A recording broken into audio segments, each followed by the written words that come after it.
ꯑꯩꯈꯣꯏꯒꯤ ꯅꯣꯔꯠ ꯏꯁꯀꯤ ꯑꯉꯛꯄ ꯑꯩꯈꯣꯏꯒꯤ ꯉꯥꯛ ꯁꯦꯟꯅꯕ ꯑꯃꯗꯤ ꯑꯈꯟꯅꯕ ꯑꯦꯟꯇꯤ ꯔꯦꯁꯤꯁ ꯂꯣ ꯁꯦꯝꯒꯗꯕꯅꯤ ꯑꯩꯈꯣꯏꯒꯤ ꯍꯧꯈꯤꯕ ꯁꯒꯣꯜꯁꯦꯟꯒꯤ ꯅꯨꯃꯤꯠꯇ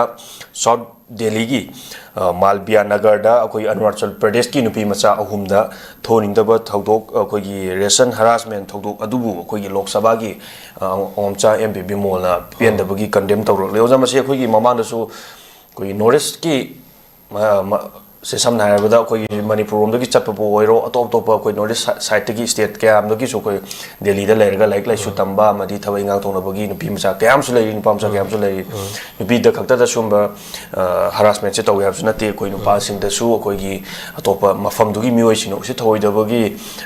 हरासमेंट थ्रेटन बुक तोबक मसी यावदबसु नते अदु नुपी मचा सिंग दने हेली है मसी मदी याम तसेंग चुमे अदु बोजा मसी कोई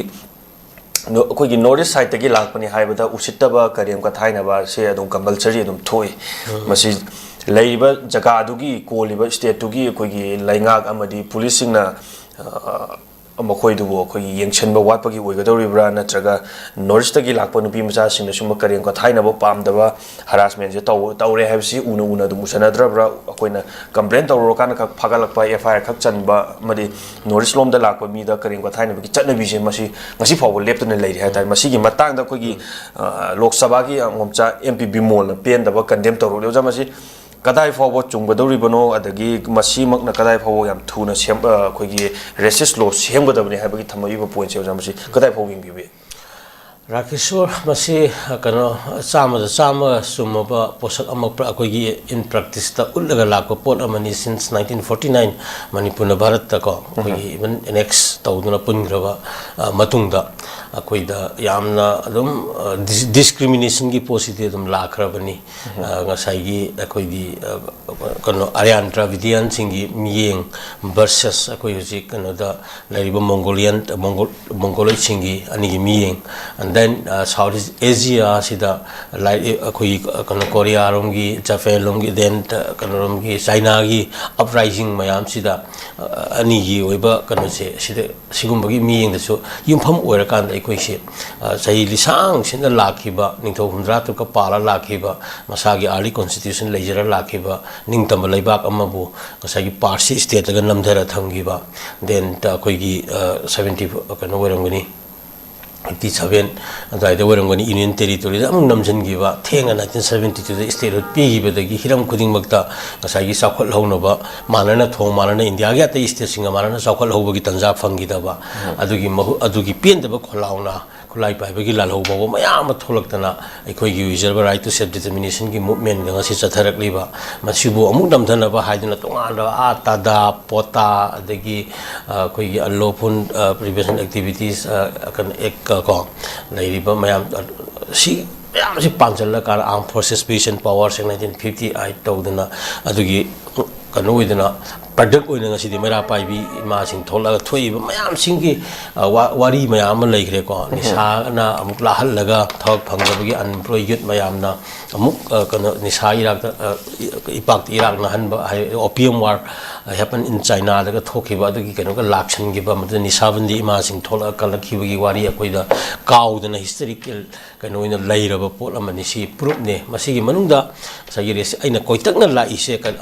मसी कनो नते को अखोई नॉर्थ ईस्ट की ओइबा वाथोक्सी आम तोइना थोखरे अमुकसु कनोने मसी अंखं येंचिनबा चंगी सम हियर से आइबा तारे आइगी ओइनादि को ताबदा हौजु फावदा अदुम मीजे अदुम साथि चानिपान अनट्रेस तो ngमदबगी कनो नॉर्थ ईस्ट की एज अ होल स्वाइबुगी लेदना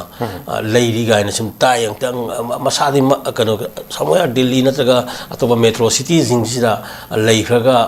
मसाथि कनोनि मागी कनेक्शन फंगदबा हाइबा तारे उंग मनुंगा करिगा रसे अतोपा रेस्टार्ट तौदबसिंग पौदा लई गायना हाइरि असि अदगी ngरang nan thokriba mayam sing adigi mamang da thokriba कनोगी वाथोक लेदना हाटखिवा कनोगी त्रिपुरागी Arunachal Pradesh कना अमनहा कन पामसामसु हाटखिदना सिदा नतना मयाम थोखिबगी लेबा सेप ओइदबसे मसिमा फजना लेरे हाइबसिमा इकोगी नॉर्थ ईस्ट की मियाम पार्टिकुलरली मणिपुरी मियाम द मसिमा एवायरोसी इसा इशू सिंगना मपान द लेबा मतमदा इकोइना कमाइन द लेरी काम सिक्योर गोइरी कनागुम्बा मना मदि केयर लौरा दायित्व लौना माइ मसिंग तंबगी मोंगसे पंथा थादोपना तब खर केयर लौबगी मतम सु ओइरे अदुना सिगी मयाम सि येंगा कांदा इकोइदि एंटी रेसिएंट लॉ गाइना को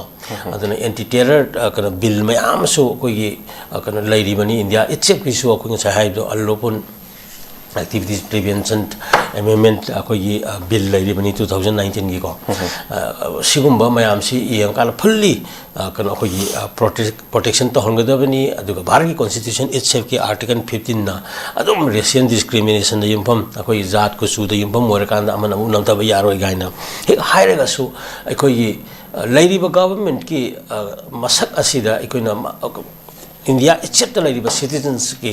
मयाम सिंग असिगी मरकता इंडिया मसासे करी न ओइगे हाइबसे मसी मसक इता जुपुर डिफाइन तौद्रिब्रा इन खल्ले मरु इन आर्यन द्राविडियन रेसेस मयाम सिना इंडियन ओइरगा मदुगी सक्सु खेना मयाम सिंग सिना फॉरेनर इन उबगी मसक अम लेरी लाइक अखोई मंगोलोई नॉर्थ ईस्ट लेरीबा पार्टिकुलर मंगोलोई ने मेजॉरिटी होइबा मियाम सिंग असे इंडिया की सरुक अमनी ना इंडिया की सिटीजन अतै सिंग खलन मंगमदबा अदन मयाम सिंग अदुना साइगी रेसियन डिस्क्रिमिनेशन थोलइनी अमसी सम सांगना अखोई कॉन्स्टिट्यूशन आई बोइना लेरीब 1950 दगी अदु ईदब कॉन्स्टिट्यूशन अमसो आर्यन द्राविडियन सिंग मनी अकनदा नॉर्थ ईस्ट चथबरा हाइबसिनी ईदब अदुगा मदुगी आर्यनाइजेशन की को कंसी अखोगी चथरिब्रा मयाम सिंग असिना अखोगी कन सिंग असे नॉर्थ ईस्ट की मियाम सिंग असे सेफ ओइदबनी मरमदुना particularly for the north eastern region सिदा हारिबा आर्टिकल 15 की स्वाइदा खोई यमफम मोइबा मयाम सि येंगा कांदा हारिबा पार्टिकुलर बिन सि अदुम सेम मथौ तारे हजिकिदी लोइनना तसेंगना सेमबा हाइबसिसु मदु सेमु मतमदा मदुना प्रमाणमु गोइदुइनी इंडिया की नॉर्थ ईस्टर्न रीजन द लेरिबा मियाम सिंग असे is unsafe to other metro cities other places of India द सेफ ओइदि हाइबदुगी हिस्ट्री लेहुदुइनी यारी मखै अकोइना सि माइंडसेट मैम होंतोगा असाई अपुनबा प्लुरिस्टिक और मसक अमगे आइडेंटिटी मैम पुल सेमनी गाइना अखोई लाइक वाइज अब मणिपुर चाहि लिसांग छिन फुरुप मैम कनो लैसे हौजना डिवाइड इन रूल पॉलिसी मैम तौर खै नुसिन हंद्रिजे सिगुम बसी याम कुपथना अखोई येंग बसंगी अदुना हौजी हौजी एंटी कनोनी एमपी ऑनरेबल एमपी ना हारिबा पोसे असुमनी सपोर्ट तौई तौबददी हेन मरु ओरिबदी नोंम कांगदना थोलेना लौरिबा हौजिसु अदुम मयाम नॉर्थ ईस्ट की मियाम सिंगसिना अतोप metro city the Chatap मतमदा safe ओइदबगी मयाम सि येंगा कांदा अखोई इसाना सुखरा चेक्सिनबा अदुगा यामना मरि चुमना नियम चुमना अखोई चथोक चसिन तौबगी थबक तौबा सिमा चंगी अदुगा लेरिबा ऑथोरिटी मयामसु खरे हेना हारिबा सिस्टम से चुमथोकांदा मिसम यांगी पुंसी से रेस्टियन रिलीजन को सिम युमफम मोरकांदा कई ओपनैबा नत्रगा तमथीना तौबगी थबकसे मसे लेप नमहोनगदबनी हाइबा अफम से थांगियो ओके ओजर मसिगी बताना अखोगी नॉर्थ ईस्ट लोमदगी सुंबा थौदोकसे थोकपा मतमदा अखोगी मसी मी ममांग थोबदी इकाइजनी ममांग थोबरगदी अहलमन जु जेनगनी इकाइजगनी हारगा दुमाने लैछनगिबगी ओइगदोरिब्रा नत्रगा माकी मिचंग संगा लैतबगी पुलिसता एफआईआर थाबो ngamdabagi adum tumina लैछनगिबा ओइगदोरिब्रा इकाइ खांगदगी ओजा मसी tumina लैछनगिबगी मांगजरकपसिना मसादा क्यामो मांगजरकनी अदगी ngahaki मीगी ममाना थोग मागी पेंदबदो हाय होरगंदा हेंग मतुंग तारक जेनेरेशन दा ओ सुमाइन तौबोइरे हाइबगी खंगहोरगा मदुना हेंग तुंगदा फरकपदो अनिसिगी खेनाबजिना करिनो जा दुगा करि मरमदगी रेस्टार्ट तौबो ngamद्रिबनो रेस्टार्ट तौबदा मखोइदा करि थ्रेट लाकनी हाइबगी पाखतपा लैबगी रोजा कोइगी रेस्टार्ट तौबना खरे लै असु यामना फजबा एरिया ने अखोइदा complain तौगंदबा अदुगा अखोइदा kanoma akoi leidana tamina polai de leijaba khungang gi punsiron gi masak ama malem gi kanoma mayam jingji gi platform mayam ja kun lowdaba aduga even akoi supreme court natraga even high court natraga atoba international criminal court po hairo de sigi leidiba kan mayam ji opportunity UN gi kana security council gi human rights ki kari gi natraga jene leidana mayam ama ka anpo gi kari gi malem gi leidi haiba sigi mayam ji provisions mayam ko ina tawli thabak mathau mayam se kari no masi khudung jaba je koi matam cha sana lowba low na ba sin na ba mi ju masing yam da ba ko dum khara tawra kanda dum popularity khara phangaga funding khara tawraga dum tim leigi ba sigum bagi kano leiba la magi sigi problem ne ko ne thengneri se aduna complaint si kano ni leiba human rights ki universal declaration human rights 49 jo pire bharati constitution jo pire then malem gi convention kaya na so pire akoi rights civil and political rights economic ko ne cultural rights mayam gi akoi conventions and my provisions mayam leidi mayam se khangba sangi aduga hariba human rights ki amatang ase not only to the concern akoi India gi pot pidra ga UN gi human rights council kano leidi ko right committee leidi ba siu masida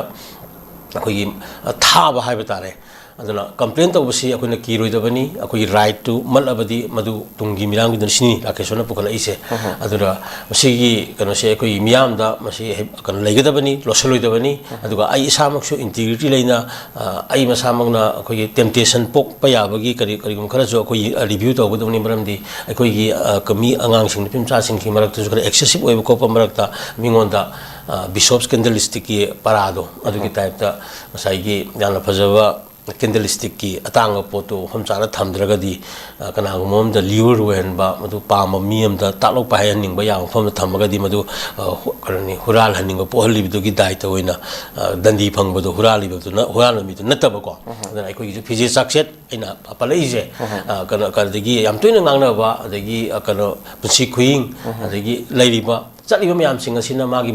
kanoni punsi career sem doini aduga hariba mala chali gi period asida sem horo matung da mana mo hal matung da magi goiba kana tungi future sem doini khanda ba chali gi matam khudong cha ba lorga phiji success ma mong ta da ba aduga amuksu kana hingbagi natraga leibagi nature mingonda kana pohal mayam na madugi reason oibusu akoi yingjel logdong ni abani adugi wato thoi bani abani in the meantime rakeshwar ama thamning bana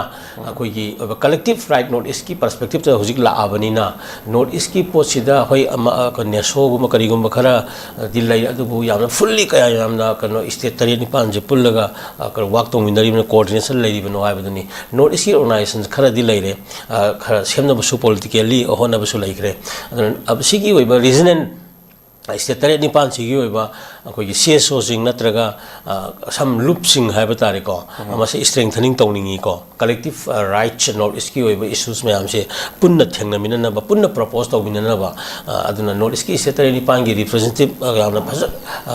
masak thona thabak tawriba singna issue sing si pukhal agadi mina khara su hena tagani ko maram aduna sigum sing su akoi initiative lawra kanda akoi gi oi ba issue me amse koi pukhal ausi aduga hoji hangi wahang any constitutional right international national lairiba koi civil rights human rights mayam sing violation tholok ba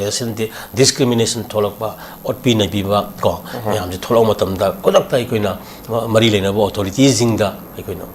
kano koi complaint to ba hai batare ko masi tawdong ni ai bo phunche koi thamsi ka tungi dum khalaga okay yam sumrik chome ojana India akoi gi north side tagi akoi thoni da ba thodok koi gi mapal da chakra ga thoni da ba thodok ma sing tare iba yang hai da ba uhai da ba kyam su urai ba amadi ai angon da thodok thoi ba sina restart to ba da ikai jaba amadi mai pa khangan ma de ikai jaba ha ki di angon da phagi ba yai tumina lai ki ba yai mi khangan gi da ba yai adu ko na thang da makha tarak pa jing na thoni thodok kaya ma thola ga di matam du da ma masamak to inga na masama complaint to rumba tar gadi makha tarak generation da masi tholok ta ba yai have duni ujanu thabi ju aduga